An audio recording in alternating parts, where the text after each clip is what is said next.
Hello, how are you doing? People often ask me how I choose what to read next, especially because, as you can see, I have lots and lots of books to choose from, and it's difficult to say because sometimes it's a personal recommendation, or I might like the sound of the story or the subject matter from the description, or it's a book which has been prize nominated, or it's an author I've read before, so I want to read their new work. Or it might be as superficial as I just like the look of the cover. And I don't think we should apologize for that, us committed readers, that we can enjoy the aesthetics of books as well as the content of them. And this was the case with Promise by Rachel Eliza Griffiths, where I was just so drawn into this gorgeous cover and really intrigued by the enigmatic expression on this girl's face, which seems to be very sorrowful, but which is also defiant, and this really lovely color of blue in the ribbon in her hair, which ties in the story at one point, but which is also the same color as the title. I just think it's really beautifully composed and made me really want to read it. Now, can you judge a book by its cover? Of course, it will vary. In this case, I thought this novel was good, and sometimes we can, doing our reviews of books, I feel like we can overly praise them or overly dismiss them. I think this is a novel that was just, it's good. I really appreciated reading it. I think there's a lot of positive qualities to it. It's not the best book I've ever read. It didn't all entirely come together for me, but I thought it was worth reading. And one of the strongest things about it is how it shows the tragic way that childhood connections and friendships can be poisoned by larger social issues. It's the story of sisters Ezra and Cynthia Kindred and Ezra's friend Ruby. They're adolescent girls growing up in the late 1950s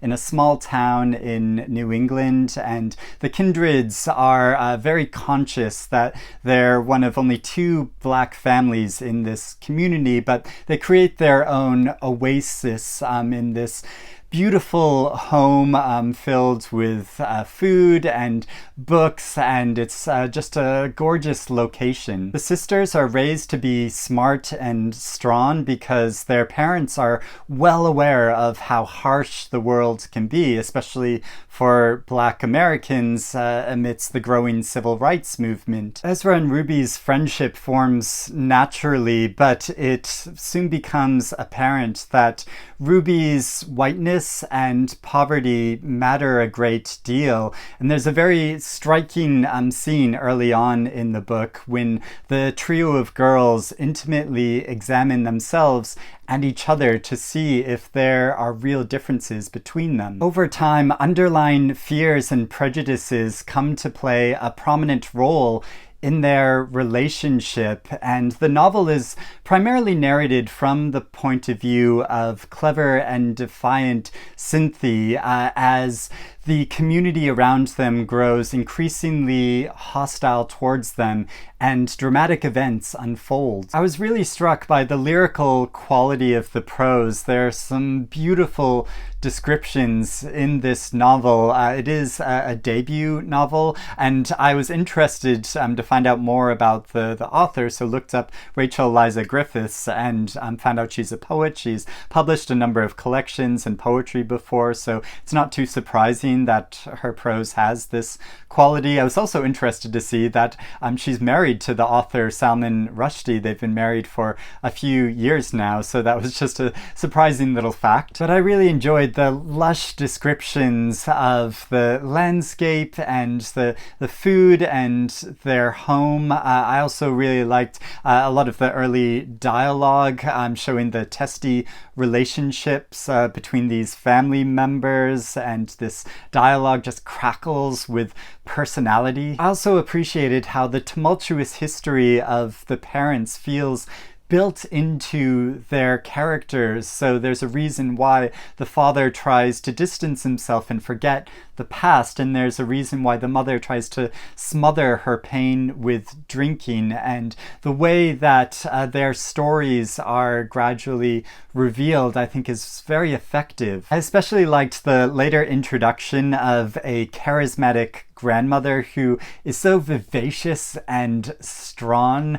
I really enjoy a sassy grandmother character. As a family unit, they're very compelling to read about because each generation has been so differently affected by circumstances of the time, and this naturally means that there are misunderstandings and tensions between the generations, but there's an underlying love and connection between them, which is so endearing to read about. Ruby's personal story of adversity and survival is also very effective at first, when a teacher's untimely death leads for an opportunity for her own good fortune.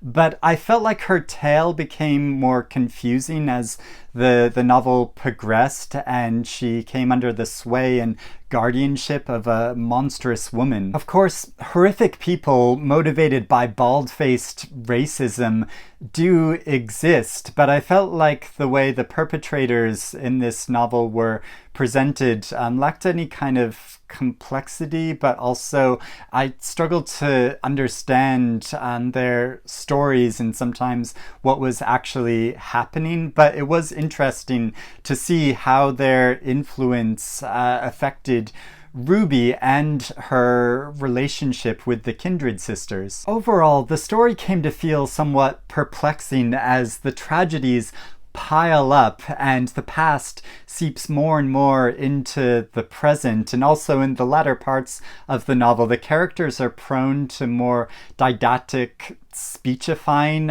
so they just gave these long speeches explaining things in a way that didn't feel very realistic. I felt like this really detracted from the impact of the novel overall, but I did appreciate reading it. There are also some absolutely beautiful and moving passages towards the end of the book, and I also really appreciated how the story builds this layered meaning of our promise, both personally and as a nation. So if you have read this book, I'd love to hear what you think about it, if you agree with me or you disagree with me, or are you interested in reading it now? Or are there any books that you have picked up and read just because you loved the look of the cover? Let me know about some other gorgeous covers of books that I should seek out. But I hope you're doing well and reading good things, and I'll speak to you again soon. Bye-bye.